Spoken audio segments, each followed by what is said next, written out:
Allô, Carl? Bonjour Camille. Comment tu vas aujourd'hui? Ça va bien, toi? Je me sens énergisée.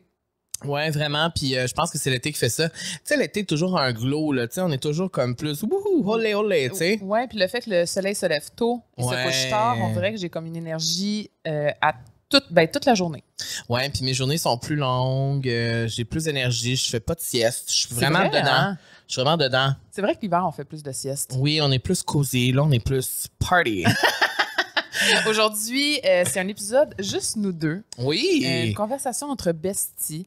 Une conversation qui va être assez profonde parce qu'on parle d'un sujet qui nous tient à cœur. Ouais. On va vous le divulguer un petit peu plus tard, mais aujourd'hui, l'épisode est commandité par La Natura Casa.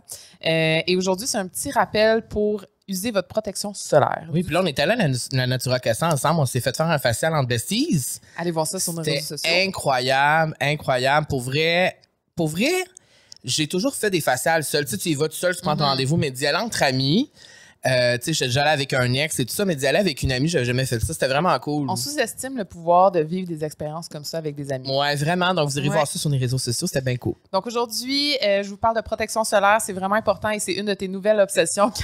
Et mon Dieu Seigneur. Oh mon Dieu, parle-moi-en pas. Je vais penser à ça jusqu'à la fin de la journée. Honnêtement, mais c'est parce que la protection solaire, on dirait que c'est vraiment underrated. Mais là, de plus en plus, on en parle, on s'en fait parler, puis c'est vraiment important. Puis je suis allée chez, bon, je vais pas nommer, mais dans un magasin très connu de cosmétiques où il y avait c'était comme un immense présentoir. Une marque en particulier faisait vraiment comme la promotion de ça, la crème solaire. C'est important, tous les jours, t'en mets. Et là, à cause des Kardashians, tu sais pourquoi je suis obsédée avec ça. Puis je sais qu'il y a plusieurs d'entre vous aussi qui regardaient les Kardashians. Chloé a eu un cancer, un début de cancer de la peau et un mélanome. Oui. Ça, comment ça? Ouais. Mélamone? Non, pas mélamone. Mélanome, je pense. C'est ça, mélanome? OK, parfait. C'est parce que, tu sais, on n'est pas bien intelligent. Fait qu'au moins, on a un technicien là, qui nous... qui augmente le QI. Ouais, c'est ça. Le QI pas fort après-midi. Mais à cause de ça, parce que Chloé a vécu ça, puis on l'a vu dans les épisodes, puis on a vraiment vu à quel point, je veux dire, elle a la joue défigurée, là, je veux dire. Et là, ça commence à me créer un... Oh mon Dieu, j'avais peur. Une petite angoisse. Oh mon Dieu, là, c'est comme la crème à tous les jours. Puis déjà, je le faisais depuis au moins, je dirais un bon 2 ans, mais là, j'ai commencé trop tard. Oh, mon Dieu. Donc là, c'est important la crème solaire. Oui, donc l'ajout d'une protection solaire à votre routine quotidienne, c'est un essentiel. On ne dira jamais... Un must. Ah oui. C'est comme, tu finis ta routine, tu te mets de la crème solaire, tu te poses même pas de questions de comme, là, il fait-tu beau dehors? Non. La preuve, c'est qu'en Islande, moi, j'en mets à tous les jours. Il faisait nuageux et je suis revenue bronzée. Ouais. Puis il faisait pas tant soleil, mais yet, le soleil fait des ravages à la peau, même qu'on s'en rend pas compte. Et j'ai lu aussi, dans mes nombreuses recherches, que tu sais, des fois, quand on se dit, soit tu fais un road trip ou tu passes la journée en auto, mettons. Mettons, tu dis, là, aujourd'hui, j'ai plein de rendez-vous ou je suis en auto, pas grave. Le soleil rentre dans les fenêtres. Les rayons UV rentrent par les fenêtres de la voiture et peuvent... dommager la peau. Exactement. Et si tu mets de la crème solaire toute ta vie, là, quand tu vas être plus vieux, tu vas vraiment être content. Mais moi, je le sais parce que ma mère a l'air vraiment jeune et ça, c'est parce qu'elle a mis beaucoup de crème solaire dans sa vie. Et tu parles d'auto, puis là, on divague vraiment. On l'aime, parce que c'est vraiment un sujet qu'on aime, parler de la protection solaire. Oui. Mais à un moment donné, je suis allée faire un facial et la fille, en faisant une analyse de ma peau, elle m'a dit « Toi, est-ce que tu es souvent passager dans l'auto? » J'étais genre, oui, parce que quand je conduis, mon chum conduit tout le temps, donc je suis souvent passager. Elle m'a dit, le côté droit de ton visage est plus abîmé que ton côté gauche. Donc, probablement que si tu faisais une analyse plus profonde, elle pourrait dire, que toi, t'es plus souvent conducteur que passager. Donc, c'est la preuve qu'il faut en mettre à tous les jours. Pourquoi je parlais de l'auto? C'est parce que justement, dans le texte que j'avais lu, ça disait, on pense que quand on est en auto, on est protégé. Mais non. Parce que, tu sais, mais non, on n'est pas protégé, même le visage, non. Ben non, vraiment pas. Donc, la Natura Casa offre une multitude de choix en boutique pour satisfaire tous les types de peau. La gamme Kula, qui est disponible chez la Natura Casa, offre vraiment une variété incomparable. Puis moi, la gamme Kula, je l'adore. Oui, puis en voyage à Punta Cana, tu me l'as fait tester. On l'a vidé en 2 jours. Donc, oui, c'est soit pour une application quotidienne, pour un produit plus léger, comme pour le visage, ou pour une journée piscine au gros soleil avec une protection plus forte. Donc, vous pouvez aller sur le site de la Natura Casa, utiliser le code La Vie Sociale pour 15% de rabais. Sur ce, bon épisode. Bon épisode, Camille.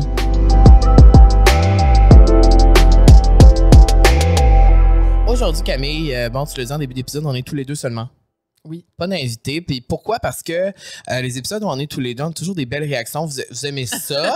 Fait que nous autres, on aime ça aussi. Ouais, on aime ça parler. Ben oui, on parle tout le temps. Puis c'est notre moment de se libérer puis peut-être plus s'en apprendre sur nous, notre façon de penser, nos expériences. Ouais, puis aussi comme plus s'ouvrir l'un à l'autre. Ben oui. Puis, tu sais, dans le calme, dans la bienveillance. Et aujourd'hui, on se posait comme question de quoi on pourrait bien parler. Ou tu sais, comme. Parce que, tu sais, on se fait envoyer des idées, tout ça, des suggestions. Puis des fois, on est comme, ah, peut-être ça nous rejoint moins. Mais là, le sujet dont on veut parler, c'est un sujet qui nous préoccupe. Je pense que ça vous préoccupe aussi. Ouais, Je pense que ça nous préoccupe tous et toutes. Je veux dire, on vieillit tous et toutes, là. Puis je pense que vous avez pas mal la même âge que nous. Donc, c'est ça le thème. Donc, le thème, c'est vieillir. Vieillir. Et là, je vois déjà les commentaires. Parce que moi souvent, quand j'ai eu 30 ans, là, j'ai 32. Ouais. Toi, t'as quel âge? 31. C'est ça. Puis là, tu vas avoir... 32. Tu vas avoir 32, là. Oui, bientôt. 32, tu me suis proche. Moi, quand j'ai eu 30 ans, là, je disais, je me sens vieux. Vieux. Puis là, tout le monde me disait, hey, t'es tellement jeune, genre, arrête de dire ça. Puis ça l'insulte les gens. Ben, les gens plus vieux, souvent. Oui. Exactement. Ouais. Puis je suis comme, c'est vrai que on est encore très jeune. Ben oui. Tu sais, on est encore très jeune. Mais, il y a toujours un mais. Là, on a des belles phrases qui sont écrites ici, mais je débuterai cet épisode en disant que cette année, United Nations, qui est une source très fiable, a dit, parce que chaque année, ça sort, l'espérance de vie mondiale, Donc, la moyenne de l'âge des gens qui décèdent. sexe confondu, est de 73 ans en 2023. Je trouve ça jeune, on dirait. Moi aussi, j'ai été surpris parce que je m'attendais à comme 80, 82, je sais pas, tu sais. 73 ans. Donc, là, quand j'ai vu ça, j'ai pogné à 2 minutes. Parce que je me suis dit, OK, fait que là, 73 ans, j'ai 32 ans, ça voudrait dire que là, un tiers de ma vie est fait. Ben, en fait, Ben, presque à la moitié. ça veut dire que presque la moitié de ma vie serait fait déjà si je meurs, mettons, à 73 ans. Oui. Et là, ça, quand tu regardes ça de même... Est-ce que ça t'a fait re-questionner tes choix de vie? Ben... Quand même. Quand même, parce que, tu sais, je me dis... Mais tu sais, là, on parle du côté négatif, il y a des choses positives qu'on va pouvoir parler, mais c'est juste que quand je me dis à 73 ans, parce que je trouve ça jeune, moi aussi, 73 ans, moi, j'ai toujours dit que... tu sais, parce que moi, tu sais que j'ai vu des voyantes dans ma vie quand même souvent. Oui. Et que toutes les voyantes que j'ai vues, toutes, m'ont dit que j'allais vivre jusqu'à 100 ans et plus. Ça te fait rire? Tu penses que je ne pourrais pas survivre jusqu'à 100 ans? Non, j'y crois. Et à chaque fois qu'on me disait ça, moi, je pense que, mettons, je me dis, je vais mourir à 100 ans, je suis épuisé juste à y penser. Moi, je trouve ça long, 100 ans. Je trouve que c'est trop long. Je trouve que c'est trop long. Moi, je veux partir avant. Quel C'est âge? trop long. Ben... Même ton père, je trouve que, tu sais, il a été courageux, là, ouais. tu sais. Mais je pense que quand ta tête est là et ton corps est là. Ouais, I guess. La grand-mère à Guillaume a 92 ans, puis elle est full en forme. Mm. Je suis comme, elle boit son petit vin, elle fait son petit apéro avec son frère qui habite dans le même building. Puis je suis comme, j'espère qu'à 92 ans, je vais pouvoir faire ça encore. Qu'on pourra faire ça ensemble. Certainement. On peut se fumer un petit spliff à 92. Dans le spa, sur le bord du spa. Aller à Paris ensemble à 88. Puis, non, mais des fois, j'en vois des TikTok de genre des besties ensemble, genre à 90 ans. Puis je trouve ça magnifique. Fait que c'est ça. Fait qu'en tout cas, fait que si on part de cette donnée-là, 73 ans l'espérance de vie, moyenne en 2023, ça voudrait dire qu'on aurait peut-être la moitié de notre vie de fait déjà, en tout cas presque la moitié. Toi, quand tu y penses, est-ce que tu penses que tu en as assez fait dans la première moitié? Ben, je suis quand même très, très contente du premier stretch de ma vie. Il y a beaucoup de choses qui étaient sur ma to-do list, sur ma bucket list que j'ai fait récemment aussi dans la dernière année, dans les 2 dernières années. Puis des fois, je suis comme, qu'est-ce qui me reste à vivre? Tu sais, des fois, c'est deep de dire ça, mais je suis comme, qu'est-ce qui m'attend? Ben, plein d'affaires. Ben, je sais, mais ça me fait peur, mettons, de penser à ça. Fait que j'essaie d'y aller au jour le jour. Mais comme, mettons, je te dis, mettons une affaire ou 2 affaires que tu veux vraiment faire dans ta vie puis que tu n'as pas fait encore. Un safari en Afrique. Ouais, si on partage ce même rêve. Ouais. J'aimerais ça. Sinon, peut-être... Ben là, je sais pas, là, vite de même comme ça. C'est une grosse question. C'est vraiment une grosse question. Mais moi, c'est parce que c'est toujours par rapport au voyage, c'est sûr. Ouais, mais mettons, à part ça. Ben, mettons, moi, j'ai un rêve vraiment profond. C'est... Mon Dieu, je sais-tu? Ben, sûrement, là, ça serait genre qu'est-ce que tu vas dire? de tenir un bébé koala. C'est genre mon rêve. Tu veux tenir un bébé koala dans tes bras? Ah, mais moi, j'ai une obsession avec les koalas, là, vraiment, là. Puis de, comme, tenir un koala dans mes bras en Australie, si possible, ce serait vraiment un rêve. C'est sûr, je pleure. Le chum à mon frère, il le fait. Ben, écoute, récemment, cette année, il a réalisé ton rêve. En Australie, en plus. C'est ça. Ça serait mon rêve. Toi? Ben là, je sais que le Japon, c'était sur notre liste. Oui, ben c'est ça, on pourra en parler après des choses qu'on a réalisées déjà, mais je pense des choses que j'ai pas réalisées que je voudrais dans ma vie absolument. Je pense qu'aller en Afrique, faire un safari en Afrique, ça c'est sûr que c'est dans mon top rêve. Mais vraiment des rêves plus généraux, je dirais. Ah, moi, je sais, toi. Je dirais, en fait, trouver l'amour et vraiment être en amour jusqu'à la fin de ma vie. Partager ma vie avec une personne, puis que ce soit la même jusqu'à la fin de ma vie. Le mariage aussi, j'aimerais beaucoup. J'allais dire te marier. Je pense me marier, c'est un de mes plus grands rêves, même si, tu sais, pour moi, Jésus-Christ, tu sais. Ça n'a pas rapport. Non, ça n'a pas rapport. C'est mignon, vraiment, le mariage avec quelqu'un. C'est comme, je trouve ça fort, je trouve ça puissant, puis c'est ça. Fait que ça serait au niveau amour. Puis sinon... C'est une bonne question. C'est vraiment une bonne question. Ça réfléchir. Tu sais, parce que si, mettons, tu te dis, ben là, il reste la moitié de ma vie à vivre, qu'est-ce que j'ai pas fait que j'aimerais faire? C'est vraiment une bonne question. Ben, je pense que c'est de m'ouvrir encore plus sur le monde qui m'entoure. Puis c'est pour ça que on parle de voyage, parce que c'est ça, tu sais, vivre des expériences, puis aller ailleurs. Mais tu sais, les choses là, on peut parler des choses qu'on a réalisées aussi déjà dans la première partie de notre vie. Puis tu sais, quand je pense... Je suis quand même content, tu sais, la première partie de ma vie aussi, tu sais, je suis pas, j'ai pas rien fait, tout ça. Mais ça me prouve que qu'est-ce qui s'est passé, mettons, dans les 2 dernières années, que ce soit ce projet-là qu'on fait ensemble ou que ce soit d'aller au Japon, ben, une chance qu'on le fait. Puis une chance, puis je vais rester dans ce minding-là de si j'ai envie de faire quelque chose sur le moment, puis que je peux le faire, je le fais. Mais je pense que c'est important. La santé est là, j'ai l'énergie, je suis encore jeune, je suis pimpant, je suis sexy, je peux me permettre, tu sais. Mais je pense que c'est important de le dire parce que souvent les gens vont dire ouais, mais moi je vais attendre je sais pas, d'être à retraite ou d'avoir ma maison, tu sais, puis souvent je vais dire mais c'est parce que tu sais jamais qu'est-ce qui peut t'arriver, puis peut-être pour avoir vécu des choses comme ça, que du jour au lendemain, tu sais, mon père il avait fait un AVC puis il pouvait plus marcher. Ça m'a tellement fait réaliser que comme c'est là qu'il faut que je fasse les choses pendant que j'ai la forme puis que j'ai l'énergie. C'est vraiment important. C'est sûr qu'on est privilégié de pouvoir faire ce qu'on fait, partir en voyage, whatever. C'est pas tout le monde qui a une vie qui permet de faire ça. Mais ça peut être aussi à plus petite échelle. Tu sais, maintenant, tu sais, comme... Mais c'est ça que je trouve le fun de la trentaine aussi, moi. C'est vraiment... I don't give a shit anymore.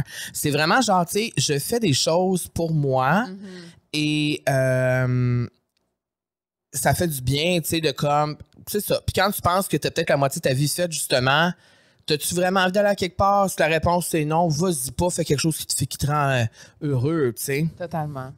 On a vu dans un article, justement, que chaque période de la vie se définit par un ensemble de caractéristiques propres à chaque étape. Donc, par exemple, la vingtaine permet de faire l'expérience des premiers pas dans le monde adulte. À l'âge de la trentaine, c'est le moment des choix parfois provisoires et adopter une structure plus stable de vie. Ouais. Et la période de la quarantaine est souvent un moment pour faire un bilan du genre, est-ce qu'on a accompli ce qu'on s'était fixé? Est-ce qu'on a la vie qu'on désirait? Les choix sont encore possibles parce qu'à 40 ans, tu es encore jeune, mais il faut comme se dépêcher. Eux, ils disent qu'il faut se hâter. C'est-à-dire que si tu veux vivre quelque chose, comme better get to it, tu sais. Et la cinquantaine, c'est l'âge où l'on quitte la jeunesse sans entrer encore dans le monde de la vieillesse. C'est l'âge de la maturité assumée. C'est vraiment beau. Ouais. C'est vraiment beau parce que moi, souvent, je me suis dit qu'à 40 ans, à 50 ans, j'allais... Tu sais, comme quand on était jeunes, nos parents avaient cet âge-là. Fait qu'on dirait que j'ai toujours pensé qu'on était rendu vraiment comme vieux. Je veux pas dire vieux, mais adulte. Puis 30 ans, c'est vraiment la transition entre t'es un jeune adulte, t'es ado et t'es un adulte. Puis c'est comme... Je trouve que c'est là aussi que tes amitiés, tes relations changent parce que c'est pas tout le monde qui évolue en même temps. Puis il y a des gens qui vont rester dans le minding plus jeune, plus comme on fait la fête, on n'a pas trop de responsabilités. Puis il y a des gens qui commencent à avoir des grandes responsabilités, des maisons, des travaux, de la job, des enfants, des animaux. Puis je trouve que c'est vraiment à la trentaine que tu as la maturité, tu as les responsabilités, mais tu as encore l'énergie un peu d'un ado. Tu es comme vraiment en transition. Je sais pas si tu es d'accord avec moi. Ouais, je suis d'accord avec toi, puis je trouve, j'ajouterais à ça que dans la trentaine, tu as davantage de ressources et de connaissances dans la vie qui fait en sorte que tu peux avancer plus vite si tu veux, tu sais. Des outils. Des outils. Puis effectivement, tu sais, moi, tous mes amis vont le dire, tu peux le dire, je suis un peu mon oncle, là. Oui. Mais t'as pas toujours été mon oncle. Je suis un peu grand-père. Mais je pense que c'est la pandémie qui nous a rendu mon oncle. Ça nous a vraiment fait vieillir plus rapidement. Oui, puis moi, j'ai comme, tu sais, j'ai jamais été genre party animal. Ben, moi, je t'ai connu dans un temps où on était olé olé, là. Ouais, c'est vrai que je me suis... Je me rappelle. Ouais, c'est vrai que je me suis donné sur le dance floor quelques fois. Hein? Mais c'est vrai. Mais à 30 ans, c'est plus notre vibe. Non, je suis plus dans ce vibe-là du tout, mais sans te mentir, parce qu'on est entre nous ici, vous le savez, je veux dire, on est besties maintenant, tout le monde ici. Quand j'ai lu cette statistique-là, je me suis dit, est-ce que j'ai assez de fun dans la vie? Puis? Est-ce que je manque trop d'occasions d'avoir du plaisir pour de vrai? Parce que quand je regarde ma liste d'accomplissements, c'est des accomplissements comme des voyages, comme des projets, comme souvent reliés à la carrière. Des accomplissements. Ou des accomplissements personnels, c'est ça. Mais quand je pense à des plus petits trucs, justement, avoir du fun pour de vrai, me laisser aller davantage, me permettre de faire des choses que des fois, je suis comme, tu sais, ou... Puis là, j'ai réfléchi à ça, pour vrai. Parce que, puis je pense qu'on en a déjà parlé l'année passée de ça, où on se disait, on est-tu plate, tu sais, est-ce que... Ouais. Non, mais tu sais, ou genre, est-ce que faudrait que j'aille dans un club une fois ou 2 mois pour vraiment avoir du fun pour de vrai? Et la réflexion que j'ai par rapport à ça, c'est souvent que, ah ouais, ben là, dans la société, on te pousse ça, t'es genre, ah ben là, tu sais, puis là, j'ai des amis autour de moi qui sont comme, ah ben là, moi, je sors, moi, je vais au karaoké, moi, je fais ci, je fais ça. Puis moi, j'ai pas envie, mais je me dis, ah, mais moi, peut-être mon bonheur, je le trouve ailleurs, tu sais. Sauf que, définitivement, je voudrais l'incorporer à ma vie davantage, c'est d'avoir plus de fun. Tu sais, du plaisir, là, tu sais, qu'on rit, là, puis c'est drôle, puis c'est le fun, tu sais. Tu sais, au lieu de toujours comme... Je sais pas, peut-être que j'ai l'impression des fois, je m'empêche, je sais pas. Ben, on m'a déjà dit aussi que chaque choix que tu fais dans la vie, tu le fais souvent par peur ou par amour. Puis j'ai vraiment trouvé ça beau parce que c'est vrai. Ah, c'est vrai. C'est vraiment vrai. Fait que souvent, quand, mettons, quelqu'un t'invite à aller dans un party, là, puis là, la réflexion, c'est comme, ben non. Ben non, parce que là, il y a plein de monde. C'est ça, mais c'est la peur. Ouais.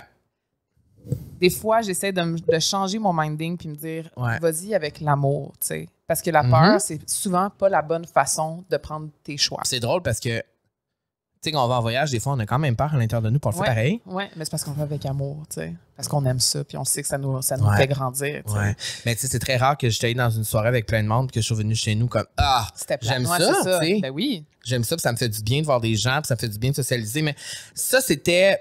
Puis je pense que c'est relié au fait de genre... Puis on en a parlé avec Abeille, la connexion avec les gens, puis tout. Je suis comme, est-ce que je connecte? Puis c'est vraiment vrai. C'est vraiment vrai, gars. Je sais que Fred est en arrière. Est-ce que je connecte assez avec les gens autour de moi? Est-ce que j'ai assez connecté dans la première partie de ma vie avec les gens autour de moi? La réponse, ce serait quoi? La réponse, ce serait, je pense que non. Et je pense que la deuxième partie de ma vie, ce serait, en tout cas, un défi. Puis pour moi, c'est un défi de taille. Ça veut dire d'aller vers des gens que je connais moins, ben c'est ça, d'être dans... Puis le balado, ça sert à ça, c'est ça qui est le fun, parce qu'on rencontre tellement de gens différents que ça fait des connexions aussi, tu sais. Est-ce que c'est par peur de te faire juger ou de pas te faire aimer que tu t'ouvres pas à 100%? Parce que des fois, c'est ça aussi. Je pense que c'est une des raisons, mais je pense que la raison aussi, c'est que je veux tellement protéger mon inner peace, comme toi, tu dis souvent aussi, que j'ai l'impression que si je fais rentrer trop de monde, mon énergie, j'en aurais plus. Pour ça, je dis, je suis un peu mon oncle. L'énergie, j'aimerais ça en avoir plus, tu sais. Puis j'ai l'impression que s'il y a trop de gens, ça va m'en enlever, mais au contraire, ça pourrait peut-être m'en donner plus. C'est vrai. Mais je pense aussi que le problème qu'on a, peut-être il y en a d'autres dans la vingtaine, mais moi, à 30 ans, c'est que j'ai trouvé mon bonheur dans mon confort. C'est vraiment un safe space d'être dans ta maison, d'être seul ou avec ton chum, ta famille. Ouais. Tu trouves le bonheur dans le confort, puis c'est pas une mauvaise chose. Non. Je pense juste que des fois, il faut vraiment sortir de sa zone de confort pour justement vivre une magie que tu n'aurais pas vécue. Puis c'est la réflexion que j'ai eue justement comme après la pandémie, quand j'ai recommencé à voir les événements, à rencontrer des gens, à aller dans un voyage toute seule avec du monde que je connaissais pas, que j'ai fait « Oh mon Dieu, OK, ben finalement, c'est ça, vivre des expériences. C'est pas d'être chez moi. La magie se passe en dehors de ta zone de confort. » Puis c'est cliché à dire, mais c'est vraiment vrai. T'sais. Puis c'est drôle que tu dises ça, parce que moi, tu sais, j'adore les anecdotes de stars. OK. Et Jennifer Coolidge. Oui. Tanya.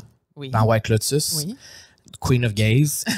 Elle a fait une conférence en Australie, à Sydney, avec Mike White, qui est l'auteur de White Lotus. Ouais. Et il y a une vidéo virale sur TikTok où Jennifer Coolidge donne il y a une question que le journaliste lui a posée, genre, c'est quoi ton truc pour vivre une vie épanouie? Ou genre, tu sais, parce qu'elle a vraiment un regain dans la deuxième partie de sa vie où là, elle vit plein d'affaires qui n'a pas de bon sens. Et elle a dit, quand j'ai réalisé que j'ai passé plus de temps dans ma maison, dans ma vie, qu'à l'extérieur de ma maison, là, je me suis rendu compte qu'il y avait un problème. Ça se passe à l'extérieur de la maison, la vie. C'est vrai. C'est beau être dans ton safe space et tout, mais quand tu sors de la maison, c'est là que la magie se passe. Puis ça m'a tellement fait réfléchir, j'étais de même.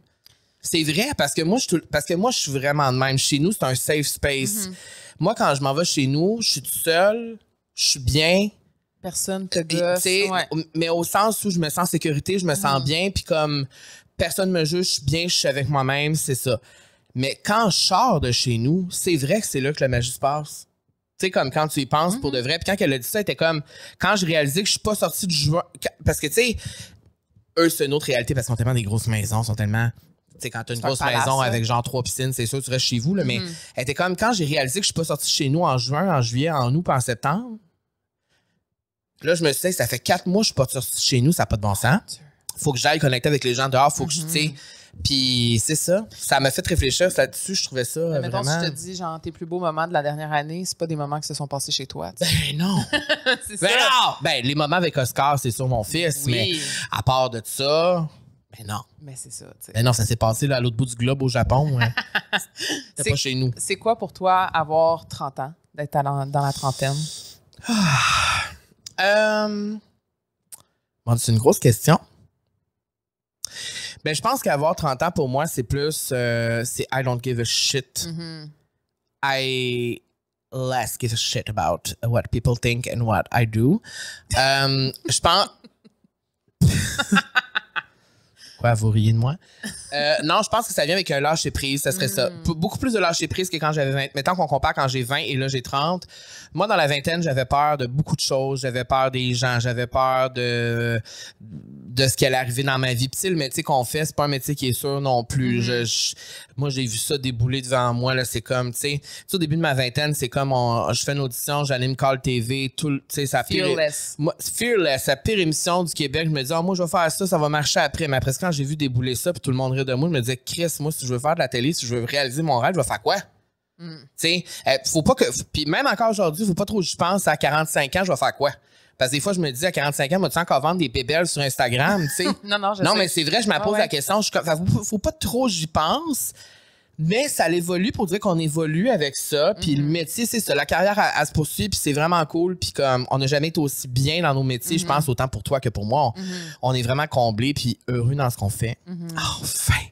Ça va avec la trentaine aussi. Ouais. Ça va avec la trentaine. On dirait qu'à 32 ans, je suis comme, tous les efforts, ne jamais lâcher. C'est vraiment ça. Dans la vingtaine, j'ai jamais lâché, même si j'ai tellement voulu souvent. Puis aujourd'hui, c'est comme si, tu me l'as dit l'autre jour, tu plantes des graines, tu vas récolter le fruit.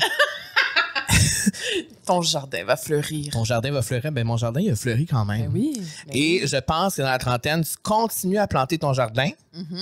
D'ailleurs, tu as un jardin officiellement chez vous. J'ai planté mes semences. Pour mon potager. Ben, c'est ça. Moi, je plante ma semence aussi. Et à 40 ans, j'ai l'impression que le jardin est encore plus fleuri. Puis c'est ça qui fait que tu es encore plus épanoui. Quelle est la chose que, je vais dire vous, mais tu regrettes le plus de la dernière décennie? Mon Dieu, tu m'as pas parlé de cette question-là. C'est des questions du public, ça? Non, pas encore. Okay. On y arrive bientôt, là. La dernière décennie? Donc, je dirais dans la vingtaine. Ben, il y a des choses qui se disent pas, là. OK. Ben, réponds en premier. Toi, y a quelque chose que tu regrettes dans la dernière décennie? Je regrette des fois la façon dont j'ai parlé aux gens. Ah, ouais? Ouais. Mais comme dans avec des quel amis, OK. avec des amis que je sais que j'ai pas été correcte. J'ai beaucoup évolué là-dedans, je crois, mais j'en ai parlé dans un dernier balado que j'avais souvent la tendance de penser que c'était me, myself and I, mais que c'est pas toujours la bonne façon d'agir, tu sais. Mais ça, c'est une bonne leçon, ça. Mais c'est vrai. Je l'ai beaucoup amélioré de care what people think, mais de la bonne façon. Tu sais, pas de ce qu'ils pensent de moi, mais juste d'être plus bienveillante avec les autres alentours de moi. Parce qu'avant, j'étais plus du genre comme, ben, c'est leur problème, ça me regarde pas. C'est vrai, mais il y a une partie de moi quand même qui a une responsabilité de comment je vais m'exprimer, ou comment je vais partager, comment je vais communiquer. Donc, c'est des petits regrets, je dirais. Mais je pense que j'ai ce même regret. Je pense que j'ai c'est pas mon plus grand regret, mettons. J'ai pas tant de regrets, mais c'est vrai que pendant notre vingtaine, il y a eu un moment où on était vraiment ensemble et très fusionnels et où les gens autour de nous ont écopé de ça. Et aujourd'hui, plus jamais ça se reproduirait comme ça. Non, c'est ça. On n'est plus comme ça. Ouais. Mais il y a un certain moment où on était comme ça, où est-ce que, en tout cas, j'ai l'impression que ça faisait partie de notre apprentissage de comment on était. Mais la façon dont on traite les gens, puis aussi j'en ai parlé quand tu avais confié ça, de comprendre l'importance de show up dans les moments importants des personnes proches autour de toi. C'est super important, puis je pense de prendre soin des gens autour de nous, c'est super important. Et ça se fait avec bienveillance et ça se fait. On dirait que j'ai découvert comment en plus prendre soin des gens autour de moi que j'aime puis de leur montrer que je les aime. Beaucoup plus qu'avant. Avant, c'était comme plus. Mais je pense aussi que ça vient de la façon dont toi, tu as été élevé puis comment on t'a montré l'amour, tu sais. C'est difficile de déconstruire ça souvent. Là, tu tombes dans un ravin. Non, mais c'est vrai, souvent, on va montrer l'amour, les langages de l'amour un peu, là, genre on va montrer comment on aime de la même façon que nos parents nous ont montré comment ils nous aimaient. Moi, ma mère, c'était beaucoup des attentions. C'est drôle parce que quand j'étais jeune, elle me mettait des petits post-it dans mes lunchs, là, comme t'es belle, t'es bonne, t'es capable, avec un petit 2 piastres pour que j'aille m'acheter un biscuit. Puis c'est drôle parce que quand on était en Islande, son mari a fait la même chose dans sa valise. Il a laissé à peu près 15 post-it dans sa valise, genre « Je pense à toi » ou genre sur son chargeur de téléphone « Tu m'électrifies » ou genre... Tu m'électrifies? Oui, quelque chose comme ça. Là. C'était comme tout le temps genre un peu... c'était tout, c'était tout le temps vraiment le concept sur selon ce qu'il avait mis le post-it dedans. Mais moi, ça, je trouve ça trop cool. C'est vraiment cute, mais c'est là que j'ai réalisé que comment elle montre son amour, c'est la façon dont elle l'a reçu aussi, tu sais. Fait que je pense que c'est important aussi de des fois déconstruire ça. Comment toi, comment t'as senti que tu t'es fait aimer par tes parents ou tes proches? Est-ce que c'est la façon dont tu veux continuer comme ça ou t'as envie de changer puis d'évoluer? Ben, tu sais, ma réponse, forcément, moi, c'est non. Ben, je sais. Et j'essaie davantage de le faire. Puis, tu sais, on en a parlé récemment, mais, tu sais, aujourd'hui, je suis dans une situation où je peux aider, où je peux faire profiter aux gens autour de moi certaines affaires. Puis la relation que j'ai avec mon frère, c'est ça. Tu sais, mon frère, très important pour moi. C'est la première fois de ma vie comme que j'ai l'impression qu'avec mon frère, il y a vraiment un rebound pour de vrai, que vraiment, on se rapproche pour de vrai, puis on comprend l'importance d'être dans la vie de l'autre, tu sais. Et ça passe par quand je peux faire vivre des moments à mon frère, je vais le faire. Et quand je vois le bonheur que ça peut lui procurer, ça me crée énormément de bonheur. Puis c'est des deux bords aussi, tu sais. Fait que ça, c'est vraiment cool, ça. On va y aller avec la question bonheur, puis ensuite, on va y aller avec les questions du public, parce que le temps file déjà. Ça passe tellement vite. La question bonheur présentée évidemment par Matelas Bonheur, l'endroit par excellence pour t'assurer d'avoir le meilleur sommeil. Et si ton sommeil est perturbé par la nuit, donc ronflement de ton partenaire, un enfant, il faut récupérer avec une sieste le lendemain. Ah ouais. Et ne pas accumuler le manque de sommeil. Et d'ailleurs, faire de l'exercice physique et manger sainement aide à la bonne santé du sommeil. Donc, et c'est bon ça, ne pas accumuler le manque de sommeil, parce que j'ai lu des articles sur comment bien vieillir. Ah oui, c'est vrai. Et dans ça, il y avait dormir assez, dormir suffisamment. Et moi, je dors pas assez et je suis comme, il faut que je dorme plus, il faut que je dorme. Alors, ne sous-estimez jamais une petite power nap. Une petite power nap. C'est à long terme, ça fait du bien. Donc, pas accumuler le manque de sommeil. Et c'est quoi le code de promo pour Matelas Bonheur? On en a un. La vie sociale qui vous donne 5% additionnel sur tout. Alors, ma question aujourd'hui. Oui. Crois-tu au karma? Mon Dieu, j'étais pas au courant. C'est qui a fait le contenu aujourd'hui? C'est moi. Je suis pas au courant de rien. Je sais, j'ai plein de nouvelles questions. Écoute, je voulais te prendre sur le vif. Ben, moi, j'ai besoin de savoir les questions avant. Non, tu m'as dit que tu voulais que je te surprenne. Il est menteur. OK, bon. Crois-tu au karma? Ben oui. Ouais, hein? Ah, oui. Définitivement, je crois au karma. Et je pense que c'est en cycle.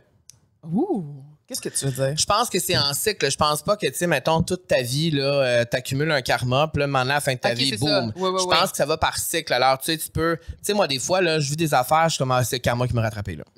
Ah, moi, je crois définitivement à ça. Tu sais, j'ai une journée de merde en fin de semaine. Tu le sais. Oui. On va pas la raconter, mais j'ai une journée de merde en fin de semaine. Je me disais, ah... Ça, c'est pour toutes les fois que j'étais trop vite dans la rue en auto. C'est toutes les fois. Vrai? Moi, je crois vraiment... Oui, vraiment, je suis comme... Moi, je le fais de l'autre côté. Mettons, je fais quelque chose de bien, je fais ça, c'est bon pour mon karma. Oui, mais je le dis aussi. Je le dis aussi. Là, je parle du côté négatif par rapport à moi, mais genre... Tu sais, j'ai une journée de merde, puis là, tout allait mal. Tu sais, dans une journée quand tout va mal. Tu sais, tu te lèves... Du pied gauche. Puis ça va déjà mal. Tu sais, c'est comme... Je me lève, là, puis... Ah, tu sais, c'est lourd. Puis... Là, toute cette journée-là, à la fin de la journée, la journée était finie, puis là, j'étais comme, pour vrai, aujourd'hui, le karma m'a rattrapé. Là. OK. C'est comme pour toutes les petites affaires pas correctes que j'ai faites. Là, c'est assez. Là, on repart un autre cycle. Et ça me motive à être une meilleure personne tout le temps. Et pour les choses de bien, je pense à mon karma. Je me dis, ben ça peut être bon. Mais j'agis pas vraiment nécessairement selon ça. Ouais. Mais oui, je crois au karma. Je pense que le karma, c'est hyper important. Puis des fois, des affaires que je ne vais même pas faire à cause que je sais que mon karma. C'est vrai. Est-ce que tu sais que j'ai le mot tatoué sur moi? Où? Ici, là, sur le poignet. Ah oui, c'est vrai. Genre un de mes premiers tatous, je me suis fait écrire ça. Veut dire que tu y crois? Moi, j'y crois beaucoup. J'y crois vraiment beaucoup. Eh bien, tu peux... Tu veux développer? Que je développe?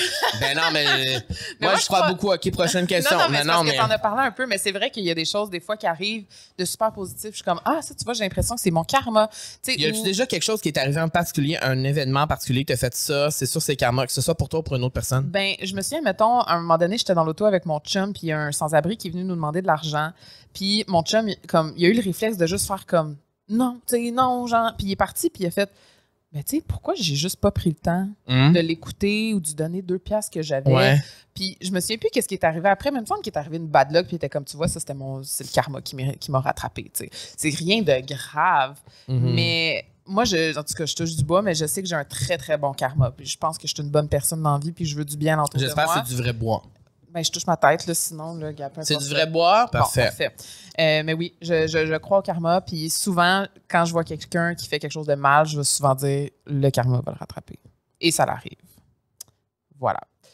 J'ai envie d'y aller avec les questions du public parce qu'on en a vraiment des bonnes. Oui, puis parce qu'on vous a demandé de nous envoyer des questions et chaque fois qu'on le fait, on a des super bonnes questions. Merci beaucoup. Et sachez que si vous écrivez une question, vous voulez écrire une question que vous le faites pas, non, écrivez-la, on en a besoin. Ça remplit, c'est le fun. Mais moi, j'aime vraiment ça. Et là, c'est toi qui lead. Parce que j'ai demandé hier des questions existentielles ou genre des questions philosophiques. Oh mon Dieu. OK. On part. Mais c'est parce que moi, j'aime ça, parler de ces affaires-là. OK. Mais là, tu vas répondre à la question aussi. Oui. OK, on va commencer avec une forte. Si à 16 ans, vous lisez le manuel d'instruction, ça c'est, je ne sais pas c'est quoi son nom, Uno. Si à 16 ans, vous lisez le manuel d'instruction de la vie que vous pourriez écrire aujourd'hui, ça dirait quoi? J'ai pas compris la question. Mettons à 16 ans. Ouais. T'écris un manuel d'instruction à toi à 16 ans. Ouais, je l'ai fait. Qu'est-ce que ça dit? Ben, je l'ai fait. Mais qu'est-ce que ça dit? Genre, de comment j'imaginais ma vie là, aujourd'hui. Ouais. C'est ça la question? Ouais. Ben, c'est drôle parce que je l'ai fait parce que nous, dans le fond, à l'école, au primaire, dans le fond, en 6e année, avant de quitter pour le secondaire, dans le fond, ce qu'on devait faire, c'est une méga enveloppe. Je sais pas si tu sais que j'ai ça chez moi. Je l'ai chez moi. Oui. Dans le fond, c'est une méga enveloppe qu'on a fait. Là, c'était comme une grosse enveloppe brune. Et là, on avait des questionnaires à remplir, puis il y avait 3 enveloppe. 3 sections, là, si on veut. Il y avait la première section, c'était quand t'arrives c'était à 18 ans.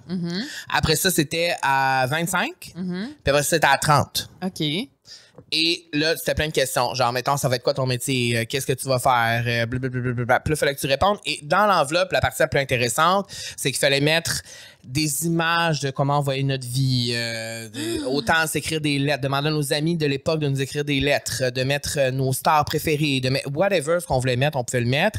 Et moi, je l'ai fait, l'exercice, tu sais, je l'ai encore chez nous, je l'ai réouvert à 18, je l'ai réouvert à 25, je l'ai réouvert à 30, puis c'était vraiment fascinant parce qu'il y a des affaires qui étaient right on point, puis des affaires c'est plus pas en tout de même que je réfléchis. Wow. Puis mais l'affaire, c'est bon, le métier c'était le même. Influenceur. C'est sûr, c'était pas influenceur. C'était genre faire de la télé ou genre. C'était pas influenceur. Être une star. C'était Moi, être une star. Être une star? Ouais. Je pense, en fait, j'avais écrit acteur. Définitivement, c'est pas ça qui se passe. C'est pas ça qui se passe. Mais c'est ça. Et il y avait aussi, ce qui était fascinant, c'est l'amour. J'avais écrit que je vais me marier. Et ça n'a pas changé aujourd'hui. C'est encore la même affaire. Wow. Alors oui, bon, pour répondre à la question de Uno que je comprenais plus ou moins, je pense que ce que j'aurais écrit, ça aurait été comme 50-50 ce qui se passe aujourd'hui, mettons. Ben, OK, mettons, si je te repose la question, qu'est-ce que tu dirais au Carl de 16 ans? Je pense que c'est plus ça, tu sais. Là, tu essaies de faire une RuPaul de toi-même. Qu'est-ce que tu dirais au petit Carl? Ah, ça, c'est une question qu'on m'a posée sur 8 balados dans 15 entrevues. De pas lâcher, je pense, simplement, c'est une réponse niaiseuse, mais tu sais, comme de pas lâcher puis de toujours croire puis tout ça, parce que à 16 ans, pour vrai, j'en arrachais, là. C'était pas cool, là. J'étais emo, les cheveux noirs, là, tu pètes d'en face, le vernis, mais noir. J'étais noir, là, tu sais, les cheveux, là, c'était teint, là, c'était... Puis j'allais pas bien, là, tu sais, ça allait pas, mon affaire, là. Ça allait pas, puis moi, je pensais que ça allait jamais se passer. Mais après ça, quand je suis arrivé au cégep avec des gens qui me ressemblaient, là, c'est là que ma vie a changé, puis mes cheveux sont devenus bruns. C'est vraiment ça. J'ai arrêté de me teindre les cheveux. C'est comme la période des mots était passée. C'est bon, mais ça. Là, t'es blond. Ouais, puis là, je suis blond. Je suis vraiment là pour... C'est fou. C'est fou. C'est la lumière, maintenant. J'aime ça. Moi, j'aurais dit de me faire plus confiance. Ben, je dirais à Camille de 16 ans, fais-toi confiance, puis arrête de care de ton corps, puis que t'es enough comme t'es, puis que toute ta vie, ça va être un struggle, mais si tu l'acceptes, ça va mieux aller, tu sais. À 16 ans, tu te sentais-tu bien dans ton corps? Non. C'est fou parce que quand je regarde... à quel niveau, mettons? Ben, tu sais, j'étais la plus ronde de mes amis, mais tu sais, je regarde des photos de moi à 16 ans, puis j'étais pas grosse, là, tu comprends vraiment pas. Mais c'est parce qu'à cet âge-là, toutes les filles étaient hyper minces, tu sais, c'est des adolescentes, là, clairement. Fait que oui, j'ai toujours été un petit peu plus... en rondeur. Fait que oui, je me suis toujours comparée puis je me suis toujours sentie hyper mal. Je portais des One Piece. Est-ce que tu sentais comme si t'étais toujours la fille, genre que les gars étaient pas intéressés dans ton groupe? Ben oui. OK, c'est oui, ça. Puis moi, je traînais avec les cool girls. Les cool girls sortaient avec les footballers de mon école. C'est comme dans Mean Girls. Oui, mais on n'était pas mean. On n'avait pas le droit d'être mean. Mais tu sais, moi, j'étais comme l'ami. Ça a été le même pendant jusqu'à... Là, tu veux dire l'ami des gars. L'ami des gars, mais l'ami des filles aussi, là, dans le sens que, tu sais, toutes les filles sortaient avec les gars, puis moi, j'étais juste l'ami là, tu sais. Mais t'avais pas de gars. Non, mais j'étais comme la seule de la gang qui avait pas de gars, tu sais. Puis c'est arrivé jusqu'à temps que j'ai comme quasiment 21, 22, parce que ma meilleure amie d'enfance pognait vraiment beaucoup avec les gars, puis chaque fois qu'on sortait dans un bar, puis qu'un gars m'approchait, j'étais comme « Ah, le gars, peut-être il me trouve cute. » Il me disait tout le temps « Ton ami, es-tu célibataire? » Ou genre... Ah, c'est chiant, ça. Ouais, fait que ça a perduré vraiment longtemps. Mais ça joue tellement sur la confiance. Ben oui, parce que tu te dis que t'es pas worthy of love, puis c'est pour ça que j'ai eu vraiment un problème à accepter que mon chum m'aimait, mettons. Là. Ça a pris vraiment beaucoup de temps avant de réaliser ça, puis c'est pour ça aussi que j'ai jamais eu de chum, parce que j'y croyais pas, tu sais. Non, mais c'est intéressant de parler de ça. Je vais y aller avec une autre question de Frédéric, qui Bonjour, Frédéric. pose la question: avez-vous vécu une genre de crise d'identité reliée à votre trentaine, de tout remettre en question, de changer plein de trucs, mais pour le mieux? Avez-vous eu le sentiment de vous reconnecter avec vous-même? Parce que c'est clairement ce que je vis et je pense que je ne suis pas la seule. Non, elle n'est pas la seule, c'est le cher Frédéric. Et je dirais que moi, ça a vraiment passé par mes relations amicales. Relations amoureuses aussi, parce que j'ai terminé ma relation à 30 ans. Et que là, c'est comme... la prochaine personne, ça va vraiment être aligné sur qui je suis vraiment et par les relations. Fait que dans le fond, c'est vraiment le support system au complet. Les gens remettent en question, en fait, j'ai vraiment remis en question chaque personne dans ma vie, la relation avec ma mère aussi, comment je me sens là-dedans, qu'est-ce que je pense de ça. Relation amoureuse, ben là, j'étais dans quelque chose, mais finalement, ça me ressemblait pas. C'était pas moi. Pourquoi j'étais là-dedans? Tu sais, de me poser des questions. Pourquoi moi, j'étais là, à ce moment-là? Pourquoi ça s'est passé de même? Et là, aujourd'hui, je dirais que chacune de mes actions, ben, il y a vraiment si je le fais, c'est parce qu'il y a une raison, puis j'ai réfléchi. Wow. Mais une crise à trentaine, de genre, je me sens pas bien, puis là, pas tant. Ben, c'est pas tant une crise d'identité pour ma part. Je pense que je sais pas mal qui je suis, mais je dirais que définitivement, à 30 ans, il y a comme eu un chiffre dans ma tête que ce que les gens vont dire ou ce que les gens pensent de moi, pour vrai, rendu là, moi, je vis pas c'est plus ça. Maintenant, je ne vis plus ma vie pour les autres, vraiment. Je la vis plus pour moi. Et c'est pas parfait à 100%, mais j'aspire au 100%, vivre ma vie 100% pour moi. Parce que la vie est courte. C'est vrai. Toi? Moi, je pense pas que j'ai eu une crise. Non, c'est ça. plate, hein, mais c'est pas plate. C'est la réalité. mon chum l'a eu vraiment l'année passée. Oui. Là. Je l'appelle aussi l'éveil spirituel, mais lui, ça a été une grosse crise identitaire de pourquoi il est là sur cette planète, c'est quoi son but, c'est quoi sa ses mission, rêves, c'est quoi ses rêves, est-ce qu'il aime vraiment ce qu'il fait. Fait que oui, ça m'a fait poser des questions à moi. Est-ce que j'aime vraiment ce que je fais? Est-ce que je suis bien avec qui je suis, les choses que j'ai décidé de faire? Puis la réponse est oui. Je pense que j'ai vraiment souvent suivi mon intuition puis mon instinct, puis je me suis toujours souvent vraiment écoutée, malgré que souvent j'ai voulu plaire aux autres puis que j'ai accepté des choses même si je voulais pas. Mais je suis consciente quand même que ça m'a amenée où je suis maintenant, puis c'est pour ça que je changerais rien de ce que j'ai fait. Mais j'ai jamais vraiment eu de crise identitaire. Est-ce que ton intuition t'a déjà déçu? Jamais. Jamais. J'ai une très forte intuition. Quand tu sais que quelque chose va marcher, tu vas faire en sorte, puis... Oui, puis il y a des affaires des fois qui se passent que je suis comme, tu vois, ça c'était prévu, mais je le file plus, genre, puis je sais pas pourquoi je le file plus. Ouais. Puis là, tu sais, comme finalement, tu cancelles, puis je me dis tout le temps comme, hey, d'un coup, que finalement, j'allais aller là-bas, puis j'allais pogner un accident, ou j'allais rentrer. Tu sais jamais qu'est-ce qui peut arriver. Fait que des fois, j'aime mieux pas trop me poser la question. Mais moi, je suis de même aussi quand puis ça, en tout cas, je pense que l'intuition puis l'instinct, ça se travaille. C'est comme, on dirait que plus je vieillis, plus je connais ma propre intuition. Je suis capable de suivre mon instinct, tout ça. Puis quand il y a des choses que je sais, il y a comme un petit, je sais pas, je vais pas le faire. C'est ça. Mais à l'inverse, il y a des affaires que je le sens vraiment. Et je suis comme, faut le faire. Puis on le fait, tu sais. Quelle est votre... Marie-Lou nous pose, quelle est votre vision de l'amitié? Marie-Lou Wolfe? Non. Non, c'est pas Marie-Lou Wolfe, non, OK. Malheureusement. On pourrait la recevoir. Marie-Lou, pas de P. Marie-Lou, pas de P, comme Marie-Lou, Bourdon. Quelle est votre vision de l'amitié à 30 ans? Oh!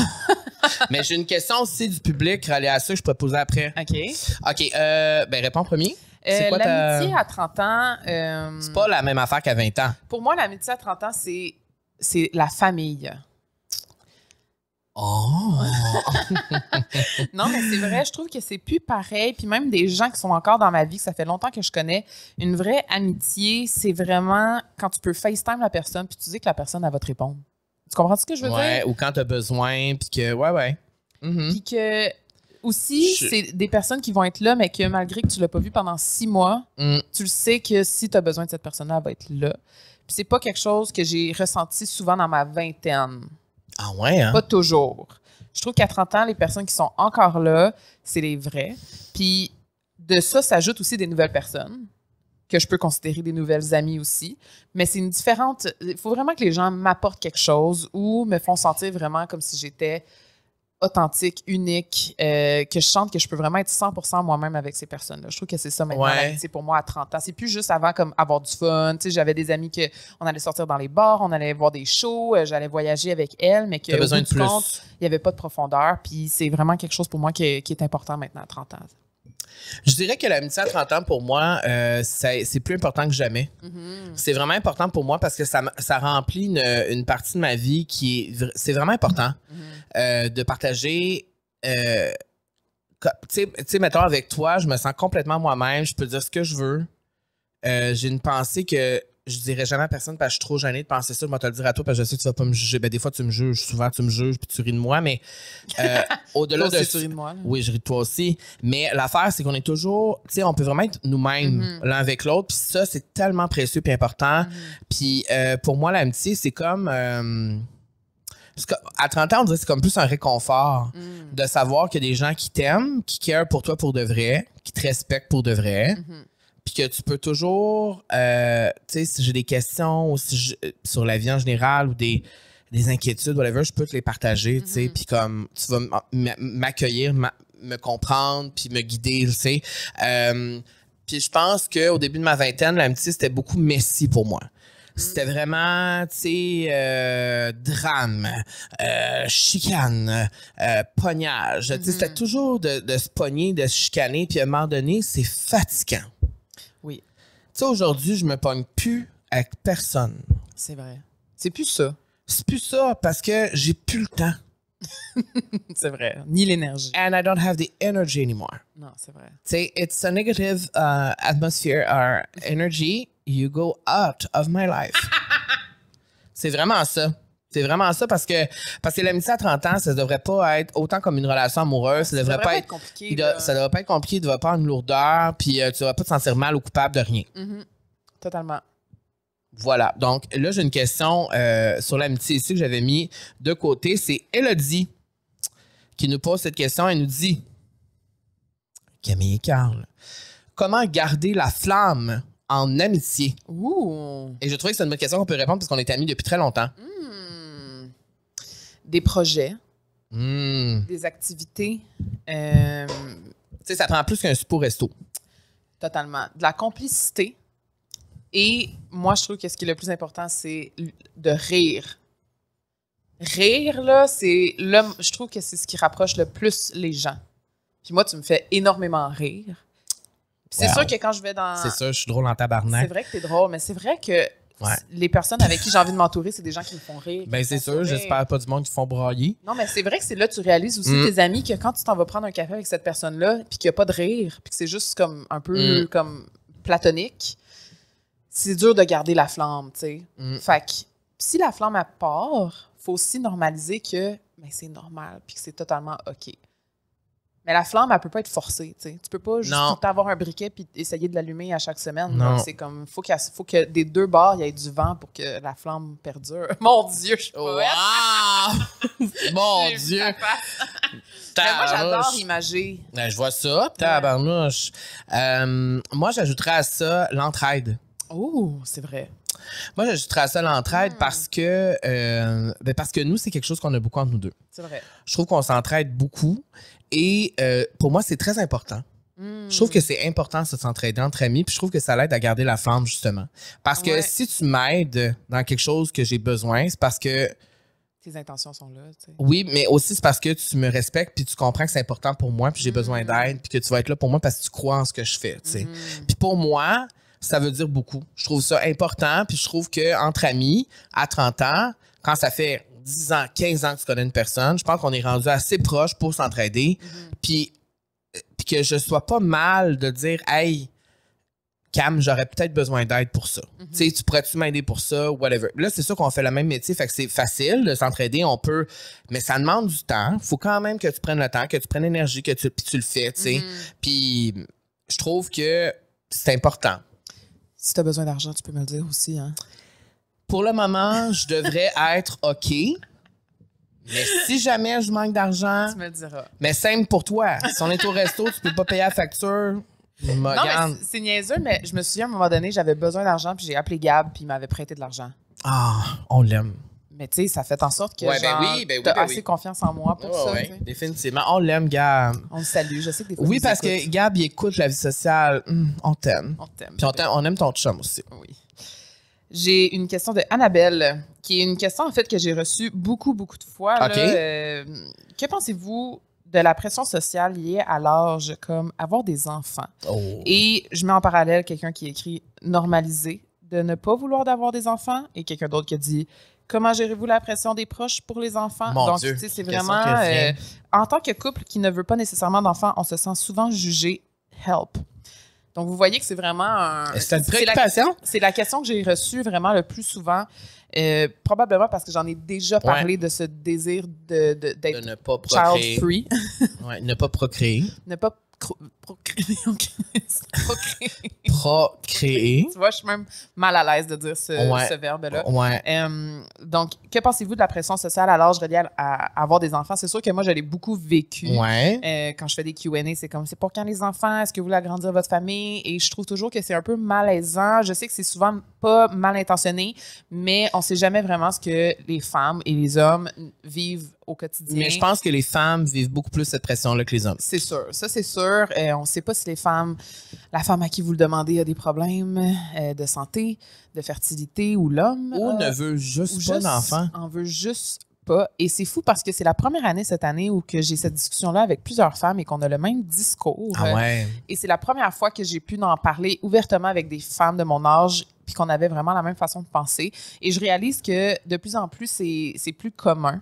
Fait que moi, je suis bien contente de pouvoir normaliser le fait de ne pas avoir d'enfants. Puis je pense qu'on le dit pas assez souvent. Je sais que Rosalie Bonenfant en a parlé aussi récemment. Ouais. Je pense que même Catherine Brunet en avait parlé aussi. À Tout le monde en parle. Il y a plusieurs femmes qui le proclament. Puis je pense que rendu là, c'est vraiment une question c'est un choix pour soi. Puis faut pas juger les gens qui en veulent pas, comme faut pas juger les gens qui en veulent. Je veux dire, ça va dans les deux sens. Je suis pas quelqu'un qui a le désir d'avoir des enfants tout simplement parce que je suis consciente de la chance que j'ai de vivre et j'ai envie de vivre cette vie-là pleinement de la façon la plus spontanée et de la façon, je veux pas dire le mot égoïste parce que c'est pas le mot que je trouve qui reflète ma façon de penser, mais j'ai envie de faire des choix pour moi. Puis je pense que c'est totalement correct aussi. Puis je vois alentour de moi les femmes qui ont des enfants, puis c'est vraiment... C'est parce que la majorité des femmes autour de toi ont des enfants. Oui, puis c'est littéralement, tu donnes ta vie, ce qui fait en sorte que souvent, ben tu passes en deuxième. Puis j'ai vu beaucoup de couples aussi, veux pas, en arracher face à ça. Puis pour moi, ma personne préférée au monde, c'est mon chum. Puis c'est avec lui que j'ai envie de passer ma vie. Puis je trouve que c'est les enfants, souvent, ce que ça fait, en tout cas, c'est l'opinion que moi j'ai, là, selon mes expériences. Souvent, ça va faire en sorte que tu passes moins de temps de qualité avec ton conjoint, puis c'est avec les enfants, puis c'est correct. Il y en a que c'est ça leur destinée. Il y en a qui rêvent d'avoir des enfants. Je sais que tu veux des enfants maintenant. Tu sais, comme 50-50. Plus ouvert qu'avant, oui. Moi, pour moi, c'est clair depuis que je suis jeune que j'en veux pas. Ça n'a pas changé. Ça changera peut-être, comme j'ai toujours dit, la porte est débarrée. La porte est fermée. Sinon, on va leur sortir l'extrait. Là. La porte est débarrée, mais elle est fermée. Mais elle est débarrée. C'est pas comme fermée à clé. Ouais, OK. C'est juste que pour le moment, je vois vraiment pas l'intérêt avec le mode de vie que j'ai, puis avec la spontanéité que j'ai, la liberté que j'ai. Je trouve que pour moi, en ce moment, je vis ma best life, puis je voudrais pas avoir un enfant à m'occuper. She said it. Non, mais je trouve ça... C'est fou parce que même, je t'entends parler de ça puis dire ça. Puis dans ma tête, je suis comme, oh là là, c'est une opinion controversée, ça. Tu penses? Ben, tu sais, comme la vidéo de Seth Rogen là, qui parle de ça, que lui, il veut pas d'enfant, tout ça. Ça crée des réactions. C'est comme une opinion qui choque parce qu'on l'entend pas, ça. On l'entend pas assez. Fait que c'est important de verbaliser aussi puis de le dire. Surtout quand on est une femme puis qu'on se fait toujours dire, ben là, les enfants, parce que là, t'es dans la trentaine, t'as une maison, t'as un chum. Là, le mariage. Comme si c'était genre l'étape obligatoire. Là, on est rendu là, tu sais. Puis moi, c'est pourquoi je dis que je pense que les femmes le ressentent davantage, c'est que moi, j'ai jamais vraiment ressenti cette pression-là en tant que gay. Je suis comme...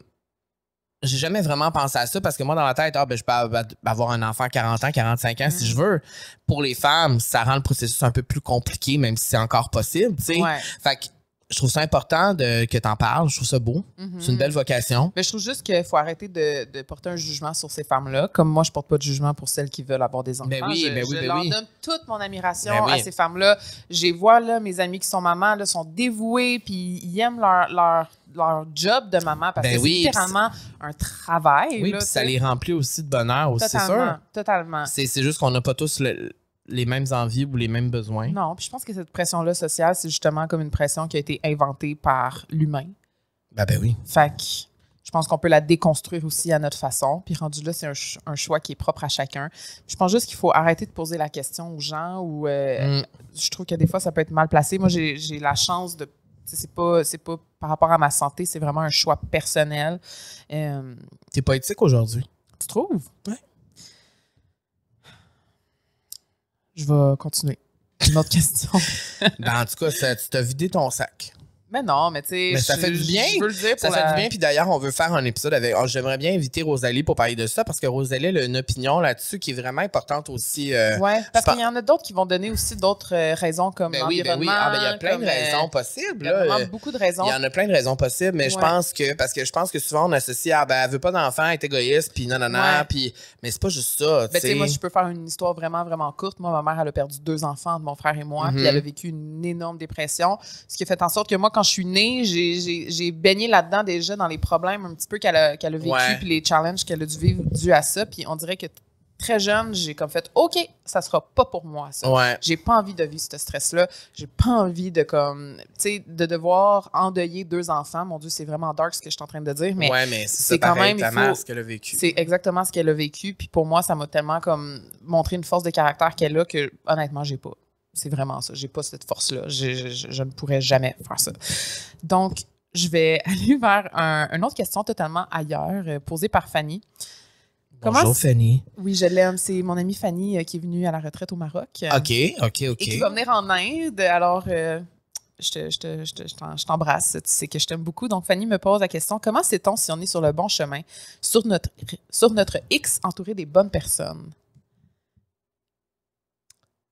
C'est une grosse question. Je pense que c'est juste que tu le sens. Ouais, hein? Moi, je le sens live que je suis sur mon X, tu sais. Tout flow. On m'a demandé il y a comme 2 ans, t'es-tu heureux dans un balado? Ouais. Puis là, j'étais, je sais pas quoi répondre. Puis la réponse a été oui. En fait, j'ai dit, je pense que le bonheur, ça ressemble à ça. Mais comme, est-ce que je sais vraiment c'est quoi le bonheur? Comme, il y a personne qui sait, c'est quoi le vrai bonheur? T'sais, notre bonheur est c'est tout différent pour nous tous, c'est tout, tu sais. Mais je pense que c'est quand vraiment t'es juste bien. Tu sais, comme, pour vrai, c'est difficile à expliquer. Ben, c'est surtout que le bonheur, on dit souvent que c'est un mindset, là, dans le sens que, genre, tu peux vivre à la rue puis être heureux. Il faut que tu cultives ton bonheur, tu sais. Vraiment. Puis je pense que, tu sais, je sais que j'ai l'impression de plus en plus, en tout cas, que je suis sur le bon chemin. Ça, c'est sûr. Est-ce que je suis sur mon X à 100%? T'es sur ton Y. Ah, je suis proche. T'es pas éthique. T'es pas éthique aujourd'hui. Je me gosse, moi. Non, mais je pense que oui, puis je pense que, tu sais, je pense que tu fais juste le savoir quand t'es sur le bon chemin, puis quand tu... Quand t'es attiré des bonnes personnes. Parce qu'avant, je savais que j'étais pas sur le bon, là. Je savais que tabarnouche, hein, ça allait pas bien, mais là... Moi, je pense vraiment que tu le sais quand tout va en cette direction-là. Mais tu le dis bien, ça flow. C'est un ça flow. C'est comme mon eau minérale préférée, la flow. ça coule. Ça coule bien. Caro nous pose la question, qu'est-ce qui vous a fait rendre compte que vous étiez maintenant des adultes? Et moi, j'ai repoussé le moment où je devais être un adulte. Et je vais vous expliquer le moment où j'ai réalisé que j'avais été une mauvaise adulte et qu'à ce moment-là, j'ai décidé de devenir une bonne adulte. Ouais. Est-ce que tu sais c'est quand? Quand t'avais genre 10 000 $ de dette? Oui, entre autres. Ah, c'était pas ça? Mais non, c'est pas ça. Je vais vous expliquer. En fait, c'est que moi, toute mon adolescence, je me suis un peu fait gérer par ma mère. Tu sais, comme elle appelait pour mon rendez-vous au dentiste, tu sais, elle faisait mes lunchs et tout ça. Et à 25 ans, je me suis cassée la cheville. Oui. En skateboard. Ouais. On se parlait plus vraiment à cette époque-là. On est en chicane. On est en chicane, rupture amicale. Et quand je me suis fracturé la cheville, on a dû aller à l'hôpital. Oui, t'avais plus de carte d'assurance maladie. Et ma carte d'assurance maladie est expirée depuis genre 3 ans. Impossible! Et ma mère et mon chum, je pense qu'ils m'en ont voulu. Ben, ils m'en veulent encore. Là. À ce jour, ils m'en parlent encore. Que j'étais pas à mon affaire. Puis je me souviens que j'ai dû aller me pointer au bureau de la RAMQ avec un pied cassé parce que j'ai pas pu aller dans une clinique me faire taper. J'avais plus de carte d'assurance maladie. Il y a personne qui va t'aider quand même. Non. Il pouvait rien faire. Ben non, j'avais pas de carte d'assurance maladie. Heureusement, j'ai quelqu'un dans ma famille qui a une clinique, donc il a pu au moins juste comme me taper et me donner une prescription pour aller faire un scan. Oh mon Dieu. J'ai été faire ma photo pour ma carte d'assurance maladie aux Jean Coutu. En douleur. En douleur. Après, je suis allée à RAMQ à Montréal en douleur. J'ai eu ma carte finalement, puis j'ai pu aller à l'hôpital et me faire opérer. Et c'est à ce moment-là que je me suis dit, OK, là, t'es plus un enfant. Faut que tu gères tes affaires. Mais c'est fou parce que tu sais, en parlant de carte pas renouvelée, moi tout, j'ai vécu comme affaire. Ta carte d'assurance? Non, avec mon permis de conduire.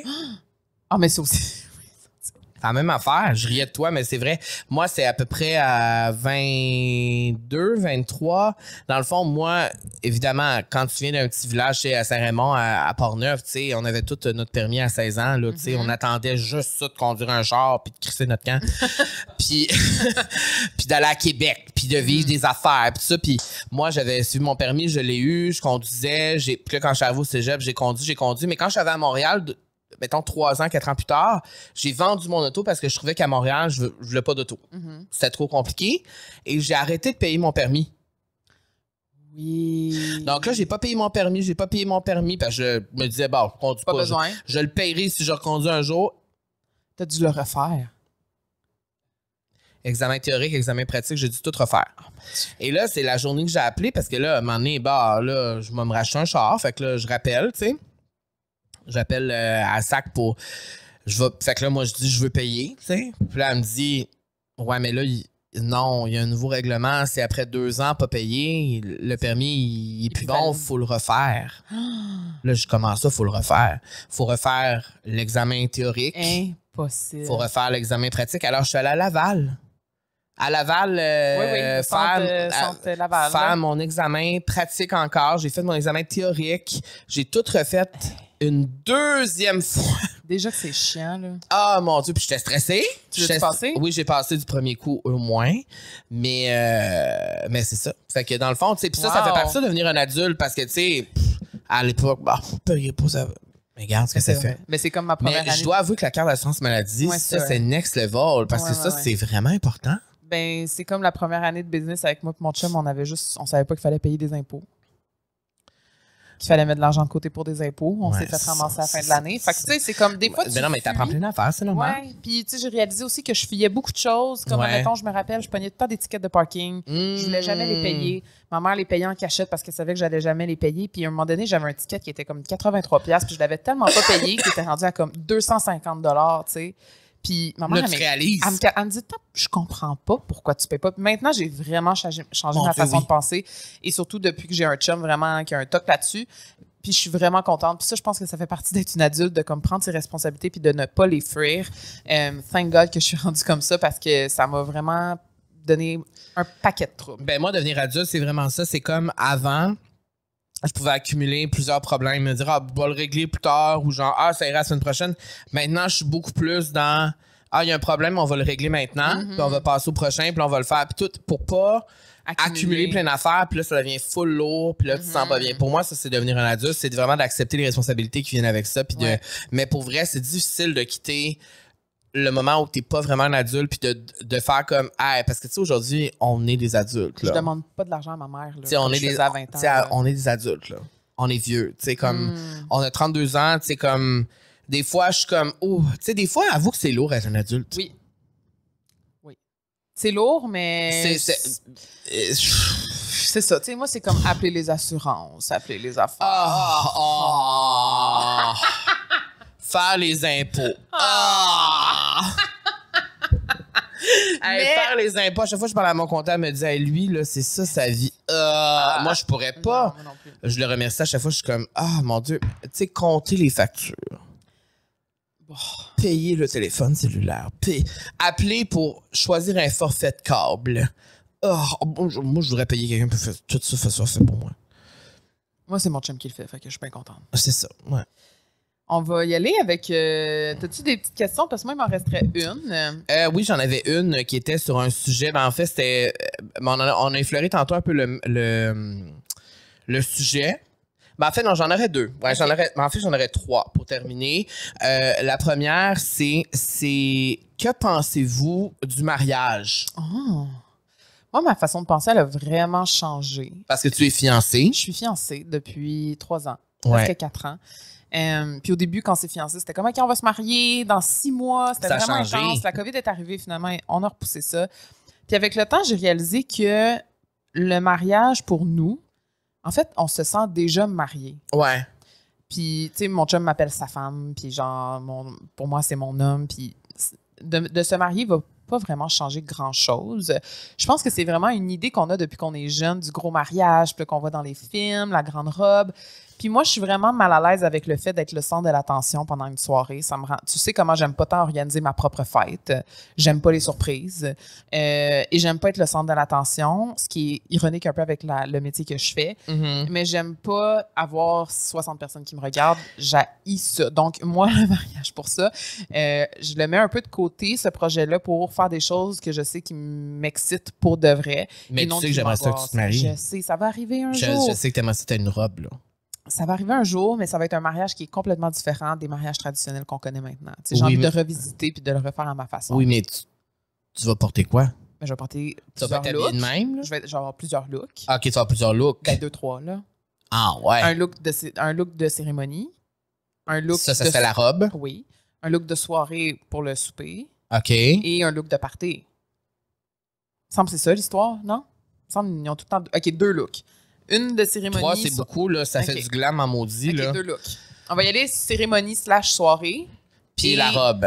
Ben, la robe, c'est la cérémonie. Oui. Et le look de party de fin de soirée, un peu plus relâché, mais comme hot. Mais pas de même, là. Mais là, je serai pas encore de jeans à mon mariage. Avec une couette sur la tête. C'est parce que moi, je veux juste les photos qui sont avec ça. Tu sais, moi, je veux tout ça. Moi, le mariage, j'en ai parlé souvent. J'aimerais me marier. Est-ce que j'aimerais me marier pour vraiment ce que c'est pour de vrai, je sais pas. Mais moi, pour moi, le mariage, ça représente comme se dévouer à l'autre, l'union entre deux personnes. C'est tellement fort que on se marie. Puis aussi, je trouve que c'est l'amour à son apogée, tout ça. Mais après ça, ben, tu sais, c'est sûr que tous les exemples de mariage dans ma vie, ça a tout chié. Donc, c'est sûr que, c'est ça. Tu sais, est-ce que ça va arriver un jour, oui ou non? Mais moi, j'ai toujours dit une affaire, tu te rappelles? Vas-y. J'ai été plein de fois. Ben voyons. Que quand moi, je vais me marier, je veux que ce soit sur la couverture d'un magazine. OK. Parce que, puis ça, je le dis depuis que je suis tout jeune que j'ai commencé à faire de la télé, parce que je trouve ça important de montrer des couples gays de 2 hommes qui se marient, puis que partout dans le monde, il y a plein d'endroits où on peut pas encore se marier quand on est 2 hommes ou 2 femmes, tu sais, puis je trouve ça vraiment, en tout cas, peut-être que ce sera toi qui feras le reportage vidéo, photo. Mais tu sais, c'est ça. Tu sais, moi, je voudrais Moi, tu sais, si je me marie, je voudrais la grosse affaire. C'est la grosse affaire, ouais, c'est ça. Non, c'est la grosse affaire. Genre, c'est Marie-Mé qui est ma célébrante. Puis genre, il y a une performance. Puis genre, tu sais. Je serai là. Oui, ben il va falloir que tu bookes des stars internationales. Puis tout ça, ça va être gros. Bon, OK. Fait que le mariage. Pas prêt de me marier tout de suite. On peut changer de sujet. Autre question. Et là, ça comporte notre balado pour terminer. Donc, c'est parfait pour les dernières minutes de cet épisode. On a 2 questions par rapport à ça. Première question, c'est... J'imagine que c'est Claudia. Claudia Rousseau. Bonjour, Claudia. Elle nous demande, c'est quoi le plus grand défi d'animer à 2? Oh. De pas couper la parole. Là... Fais ton mea culpa, là. Là, tout le monde dit que je coupe la parole. Tout le monde dit, il parle trop, la parole, blablabla, les histoires des invités. Là. C'est vrai que je coupe la parole. C'est vrai que je coupe la parole. Mais c'est parce que t'es trop enflammé. Mais aussi, c'est parce que j'ai tout le temps animé tout seul. Donc, c'est ça mon plus grand défi. C'est sûr que... Puis moi, je veux comme poser plein de questions en même temps. Ça s'ajuste. J'essaie d'être meilleur. Mais ça se peut que ma personnalité ne fitte pas avec vous. Ça se peut que vous devez changer de balado si vous trouvez que je coupe trop. Mais je suis désolée d'avoir coupé et de toujours couper et de te couper. Ça fait partie de mon être. Qu'est-ce que tu veux? Ben, tu sais, moi, je prends rien personnel, là. Fait que pour ça me dérange Non, c'est une chance. Mais oui, effectivement, c'est sûr que le défi à 2, c'est de se laisser la place, d'avoir une bonne écoute, puis de juste trouver une dynamique puis un flow qui est naturel chez l'un et chez l'autre, et de faire shiner l'autre quand c'est le temps aussi. Puis aussi de séparer le travail et l'amitié. Oui. Puis moi, je t'ai toujours dit, le jour où on n'aura plus de fun à le faire, puis ça va péter notre relation, on arrête, tu sais. Ouais, on va être en chicane, puis ça finit. C'est ça, tu sais, mais comme je veux pas me rendre là. On se parlera plus, puis là, mais ça... Je voudrais pas me rendre là. Ça sera plus la vie sociale, ça va être genre la vie... Il n'y en a plus. Non, pas de vie sociale. Il n'y en aura plus. Non, ben non, mais c'est sûr que le but, c'est de ne pas se pogner avec ce projet-là. C'est un challenge. Oui, puis tu sais, parce qu'on connaît aussi des amis qui ont travaillé ensemble, qui se sont chicanés, puis que les projets se sont terminés, puis c'est pas ça qu'on veut vraiment pas. Fait que oui, je pense que le plus grand défi d'animer à 2, c'est de se comprendre, de savoir quand l'autre doit prendre la place. Puis aussi parce que, tu sais, notre but ultime, c'est tout le temps de faire sentir l'invité le mieux possible, le mieux accueilli possible et tout ça. Puis je pense que pour certains sujets, on sait que t'es plus bonne pour tel type de sujet, tel type de conversation. Ben là, c'est à moi de te laisser la place, puis le contraire aussi. Mais pour tous les commentaires YouTube que je coupe la parole... Allez chier, Carlis. Non, c'est vrai. C'est pas vrai. On vous entend. Je freinais ta défense. Non, c'est pas vrai. On vous entend, mais des fois, c'est juste... On vous entend, mais on le sait. C'est ça. C'est ça. Tu sais, là, on le sait. Puis à un moment donné, j'ai dit à Camille, j'ai dit, mais tu sais, ça se peut qu'il y a juste du monde, que je tape ses nerfs de certaines personnes. C'est normal. C'est vrai. C'est normal. J'ai une personnalité qui est pas facile. Ça se peut, je te gosse. C'est correct. C'est vrai. Puis pour terminer, je dirais juste que c'est la communication, puis de communiquer ce qu'on veut pour de vrai. Puis ça, c'est pas juste avec le projet qu'on a, mais c'est dans la vie de tous les jours, de communiquer nos émotions et de faire de la communication non violente. Et de jamais je vais te pointer du doigt et te dire, ben, c'est à cause de toi, t'as pas fait ça. On travaille à deux, c'est notre responsabilité à deux. Puis on essaie de se diviser les tâches également. Puis pour moi, c'est un challenge quand même de travailler à deux parce que je me rappelle au cégep, c'était ce que j'haïssais le plus, le travail d'équipe. Moi, j'ai toujours fait les choses mieux dans ma tête seule. Mais en vieillissant, j'ai appris que quand t'es deux, c'est beaucoup mieux. Il y a une force dans le travail d'équipe et tout ça, mais c'est quand même difficile de travailler en équipe. Mais en fait, il faut que tu trouves que ce soit pour un projet comme ça ou pour n'importe quelle affaire dans la vie, travailler avec les autres, ça a son lot de... En fait, il y a une chose que tu dois avoir en commun avec l'autre personne et c'est la même éthique de travail. Ça, c'est vrai. Ça, c'est une chose que tu as et que j'ai aussi avec mon chum, c'est qu'on a vraiment une excellente éthique de travail. Quand on veut faire quelque chose, on le fait. On n'attend pas. Puis souvent, on m'a déjà dit aussi que quand tu fais pas quelque chose, c'est que tu le mets dans le cours de l'autre. Oh! Puis... C'est vrai, c'est vrai. Puis des fois, il faut juste comprendre aussi nos forces puis de les mettre à bon escient puis de les mettre aux bons endroits. Mais c'est vrai que de se diviser les tâches intelligemment, ça l'aide beaucoup aussi. C'est excellent ça. Alors merci Claudia, tu vois, ça nous a enflammé cette question et ça m'a permis de faire un mea culpa. Je suis vraiment désolée si j'ai envoyé chier dessus. Là, on va couper ça au montage. Là, on voulait pas insulter personne. Tabarnouche.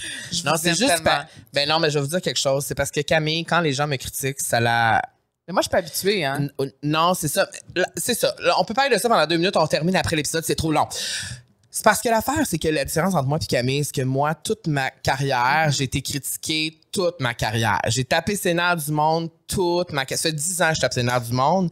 Puis je suis habituée à ça, de me faire envoyer chier dans les commentaires. Je suis désensibilisée à ça, ça fait partie de moi. Mais toi? Non.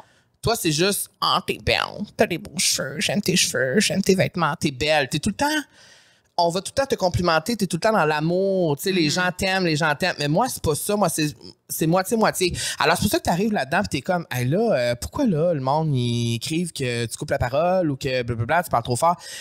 Mais ça fait partie de ça. Et ce que je voulais dire, c'est que quand les gens sont méchants avec moi, Camille devient un peu lionne. Ça la fait chier. Alors, c'est pour ça que tantôt, elle s'est emportée. C'est parce que quand on critique Carl, on critique notre projet. Oui, mais là, arrête de parler. Je veux pas que tu renvoies chier le monde encore. Tabarnouche. Dernière question et on termine avec ça. Quelqu'un nous demande quel est votre invité préféré jusqu'à maintenant et pourquoi? C'est une belle question pour terminer parce qu'on est rarement tous les deux pour réfléchir là-dessus. As-tu un épisode préféré? Là, on est rendu à plus de 25. Là, ça n'a pas de bon sens. On a rencontré beaucoup de monde. C'est sûr que j'ai un petit coup de cœur pour Vanessa Pilon, qui a été notre toute première invitée, qui a été extrêmement généreuse de son temps, de nous raconter son expérience. On a appris beaucoup dans cet épisode-là, c'était le fun. J'ai beaucoup aimé Vanessa. C'est sûr que Marie-Mé aussi, ça a été un rêve, là, la petite fille de 16 ans qui tripait sur Marie-Mé, qui avait été la voir au Centre Bell. Je trouvais ça que c'était un beau milestone pour un projet si jeune. Donc, je dirais que ces deux-là, ça a été mes coups de cœur, mais il y en a tellement... qu'on a eu des belles conversations et je sais qu'il y a beaucoup de gens qui ont aimé aussi celui avec Alicia, avec qui on a eu des belles discussions aussi. Donc, ça ressemble à ça, mais on dirait qu'il y en a tellement que je me souviens plus, tu sais. Ah, il y a eu beaucoup de monde déjà. Moi, je pense que c'est... en tout cas, là, c'est une réponse, là. Je dirais que généralement, toutes les personnes qui sont venues ici, moi, je suis très reconnaissant de ça parce que notre projet est jeune. Notre projet venait de commencer. Puis quand on a pitché notre projet avant de commencer à tourner à plein de vedettes puis des gens hyper connus, on se disait, est-ce que les gens vont dire oui parce qu'ils n'ont pas vu c'est quoi le projet? Tu sais, ils savent pas c'est quoi. Puis on a eu beaucoup en fait, on n'a presque pas eu de nom. Et pour moi, ça, c'est vraiment... ça me rend très fière. Je suis vraiment content de ça. Je devrais dire, c'est sûr, Marie-Mé, c'est sûr que même pour moi, c'est quelque chose de... Tu sais, je connais Marie-Mé depuis vraiment longtemps, puis c'est toujours touchant de savoir que quelqu'un prend son temps personnel pour venir ici puis nous encourager dans notre projet, tu sais, parce que c'est ça qu'elle a fait littéralement, tu sais, Marie-Mé, everybody knows her, tu sais. Elle a d'autres choses à faire. Elle a d'autres choses à faire, tu sais. Après, dans un kit à paillettes chez elle, puis faire une entrevue à New York, mais elle était ici, avec nous. Et niveau... moi, j'ai beaucoup aimé l'épisode avec Sarah May, parce qu'avec Sarah May, on a vraiment... C'est vraiment... deep, c'était vraiment... j'aime beaucoup cette femme. Et Vanessa Pilon aussi. Mais là, on a l'air de faire du chouchoutage avec certains invités, mais c'est juste que on a tellement eu de beaux moments que c'est difficile de choisir. C'est difficile de choisir. Fait que je veux, en général, toutes les personnes qui sont venues ici jusqu'à maintenant et toutes les personnes qui vont venir parce qu'on a on a quand même... Une belle brochette. Là. Pour l'automne, là, ça va être... Mais je suis curieuse, en fait, les personnes qui nous écoutent jusqu'à maintenant, de commenter peut-être votre épisode préféré. J'aimerais vraiment ça, savoir ça a été lequel et pourquoi. Ou quel sujet qui vous a le plus charmé. C'est ça, là, t'es repentante, là. Tu veux l'opinion des gens, là. Non, mais... Je suis full reconnaissante pour vrai de vous avoir à toutes les semaines avec nous. On regarde les chiffres monter, puis on voit que vous êtes là au rendez-vous à chaque semaine. Ça nous touche vraiment beaucoup. Puis je vais jamais prendre pour acquis les gens qui nous écoutent, honnêtement. Puis c'était une blague là, tantôt. J'espère que vous n'êtes pas susceptibles. Tu peux pleurer pour qu'on te croie plus. Alors voilà, donc si vous voulez que tout se passe bien, arrêtez de m'envoyer chier sur les réseaux sociaux et ça va bien se passer. Sinon, merci, c'est un bel épisode. J'ai trouvé ça le fun. C'est le fun quand on peut parler, faire un petit recap comme ça. Puis encore une fois, on est vraiment reconnaissant que vous soyez là. On a l'air bien repentant, mais c'est vraiment vrai. Je pense que là, on est comme rendu à moitié de l'année. Dans le fond, on est rendu à moitié de la première année de notre projet. Et on voit que ça fonctionne. Et je pense que c'est ça qui nous touche beaucoup parce que là, on est comme, OK, ça veut dire que ça va continuer. Ça nous drive. Tu sais, ça va continuer. Puis pour vrai, on a plein de beaux invités, plein de belles surprises. Puis... allez nous suivre aussi sur Instagram, sur TikTok. On est là, on met les extraits sur YouTube aussi, évidemment. Donc, and c'est ça. We spread happiness and we love you guys. Merci d'avoir été là. À la semaine prochaine. Bye.